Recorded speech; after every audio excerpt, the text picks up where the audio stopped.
For the repair of the Korval E&P-01 controller, the following procedures were necessary: replacement of various electronic components and general cleanup of the unit.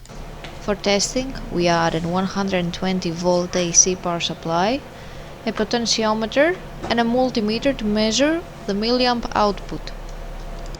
By manipulating the input signal with the help of the potentiometer, we see that the unit reacts accordingly and outputs the 4 to 20 milliamp according to the set point at the process variable of the unit.